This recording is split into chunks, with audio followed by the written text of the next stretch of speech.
샬롬 2023년 9월 19일 화요일입니다. 기도하겠습니다. 주님, 오늘도 주의 말씀으로 하루를 시작합니다. 사랑하는 주님, 오늘 생수이신 예수 그리스도를 만나게 하옵소서. 생수이신 주님을 만나 오늘 우리 안에서 생수의 강이 흘러가게 하옵소서. 그리하여 생수의 강들이 합류하여 이 세상을 치유하게 하옵소서. 예수님의 이름으로 기도드립니다. 아멘. 오늘의 말씀은 에스라 9장입니다. 이 일 후에 방백들이 내게 나와 이르되 이스라엘 백성과 제사장들과 레위 사람들이 이 땅 백성들에게서 떠나지 아니하고 가나안 사람들과 헷 사람들과 브리스 사람들과 여부수 사람들과 암몬 사람들과 모압 사람들과 애굽 사람들과 아모리 사람들의 가증한 일을 행하여 그들의 딸을 맞이하여 아내와 며느리로 삼아 거룩한 자손이 그 지방 사람들과 서로 섞이게 하는데 방백들과 고관들이 이 죄에 더욱 으뜸이 되었다 하는지라. 내가 이 일을 듣고 속옷과 겉옷을 찢고 머리털과 수염을 뜯으며 기가 막혀 앉으니 이에 이스라엘의 하나님의 말씀으로 말미암아 떠는 자가 사로잡혔던 이 사람들의 죄 때문에 다 내게로 모여오더라. 내가 저녁 제사 드릴 때까지 기가 막혀 앉았더니 저녁 제사를 드릴 때에 내가 근심 중에 일어나서 속옷과 겉옷을 찢은 채 무릎을 꿇고 나의 하나님 여호와를 향하여 손을 들고 말하기를 나의 하나님이여 내가 부끄럽고 낯이 뜨거워서 감히 나의 하나님을 향하여 얼굴을 들지 못하오니 이는 우리 죄악이 많아 정수리에 넘치고 우리 허물이 커서 하늘에 미침이니이다. 우리 조상들의 때로부터 오늘까지 우리의 죄가 심하매 우리의 죄악으로 말미암아 우리와 우리 왕들과 우리 제사장들을 여러 나라 왕들의 손에 넘기사 칼에 죽으며 사로잡히며 노략을 당하며 얼굴을 부끄럽게 하심이 오늘날과 같으니이다. 이제 우리 하나님 여호와께서 우리에게 잠시 동안 은혜를 베푸사 얼마를 남겨두어 피하게 하신 우리를 그 거룩한 처소에 박힌 못과 같게 하시고 우리 하나님이 우리 눈을 밝히사 우리가 종노릇 하는 중에서 조금 소생하게 하셨나이다. 우리가 비록 노예가 되었사오나 우리 하나님이 우리를 그 종살이 하는 중에 버려두지 아니하시고 바사 왕들 앞에서 우리가 불쌍히 여김을 입고 소생하여 우리 하나님의 성전을 세우게 하시며 그 무너진 것을 수리하게 하시며 유다와 예루살렘에서 우리에게 울타리를 주셨나이다. 우리 하나님이여 이렇게 하신 후에도 우리가 주의 계명을 저버렸사오니 이제 무슨 말씀을 하오리이까. 전에 주께서 주의 종 선지자들에게 명령하여 이르시되 너희가 가서 얻으려 하는 땅은 더러운 땅이니 이는 이방 백성들이 더럽고 가증한 일을 행하여 이 끝에서 저 끝까지 그 더러움으로 채웠음이라. 그런즉 너희 여자들을 그들의 아들들에게 주지 말고 그들의 딸들을 너희 아들들을 위하여 데려오지 말며 그들을 위하여 평화와 행복을 영원히 구하지 말라. 그리하면 너희가 왕성하여 그 땅의 아름다운 것을 먹으며 그 땅을 자손에게 물려주어 영원한 유산으로 물려주게 되리라 하셨나이다.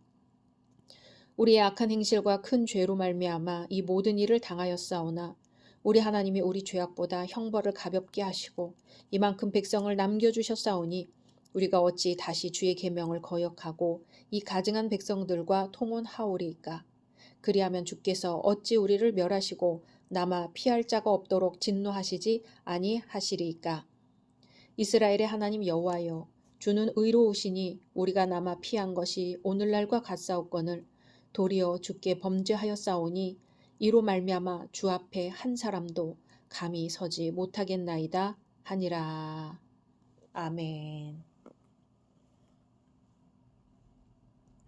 오늘 말씀에는 예루살렘으로 귀환한 에스라가 개혁운동을 실시하게 되는 동기를 소개하고 있습니다.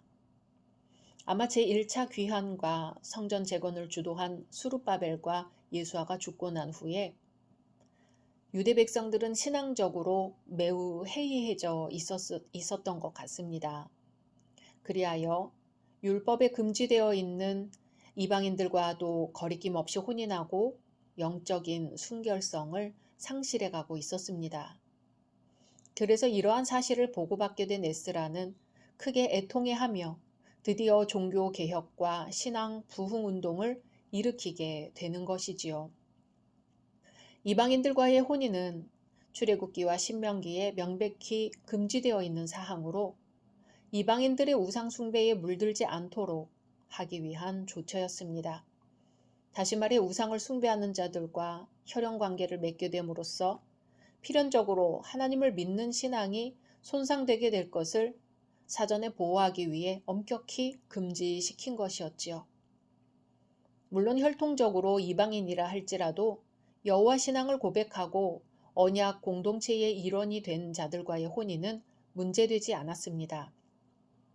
예수님의 족보에 등장하는 라합이나 룻과 같은 인물이 바로 여기에 해당되지요.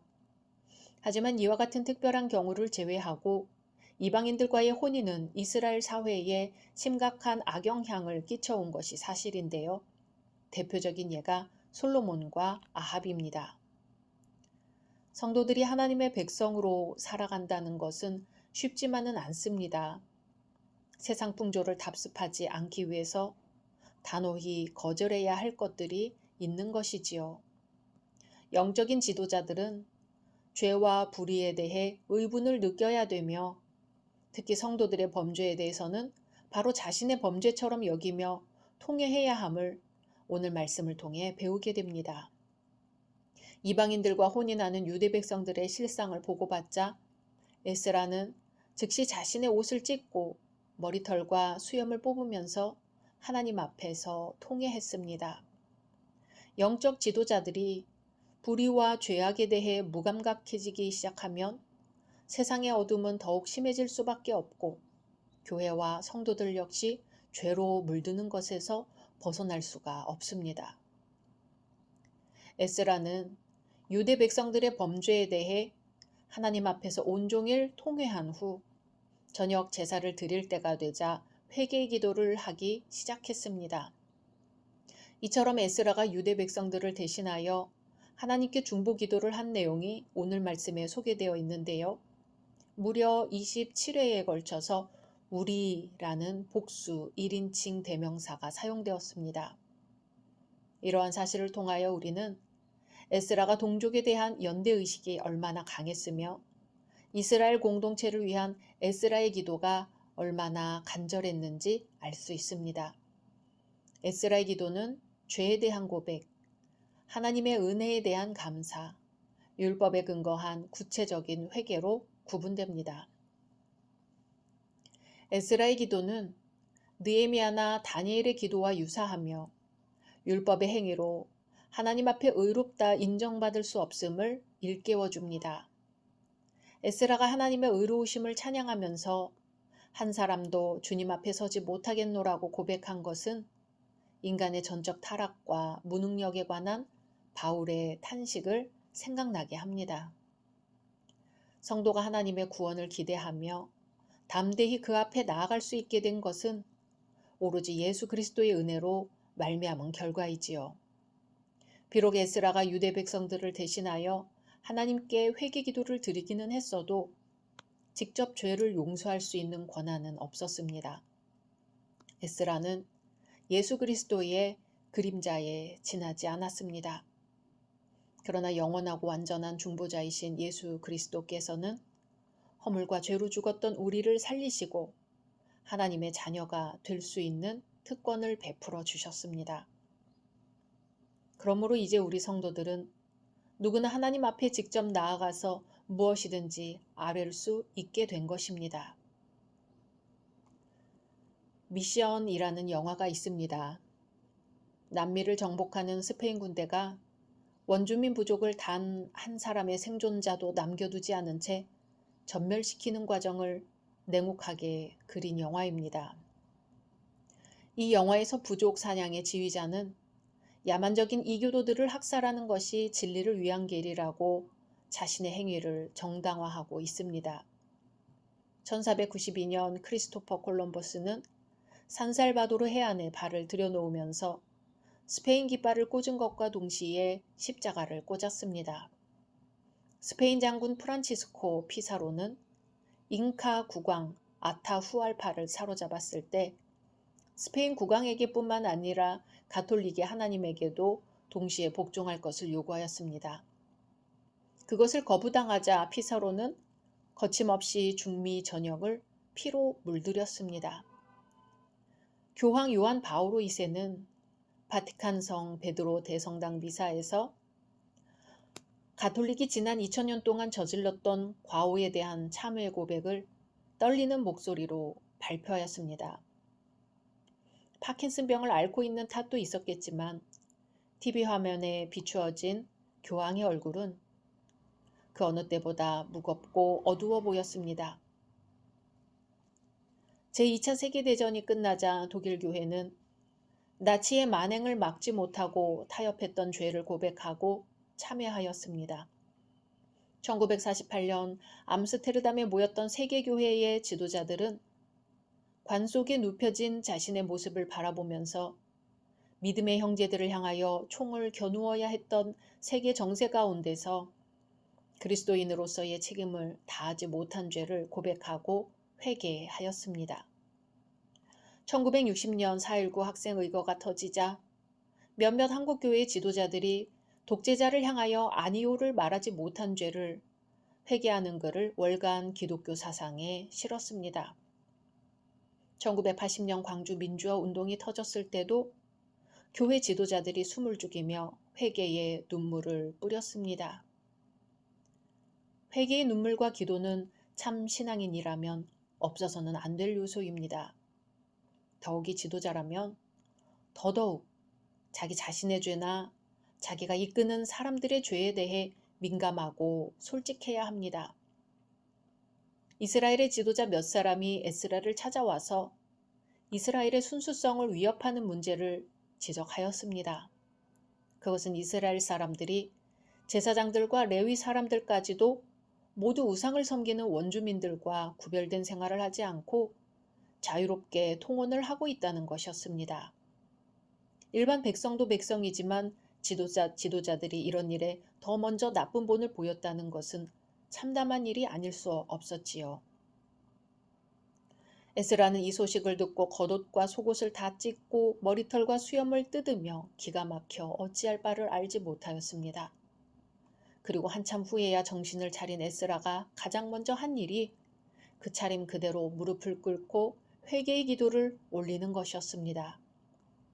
에스라는 오랫동안 이스라엘이 저지른 죄와 하나님의 심판, 그로 인해 이스라엘이 처하게 된 고통스러운 상황들에 대해 언급하면서 그럼에도 불구하고 죄에서 떠나지 못하고 여전히 죄 가운데 있는 이스라엘의 잘못과 어리석음에 대해서 회개하는 기도를 하였습니다.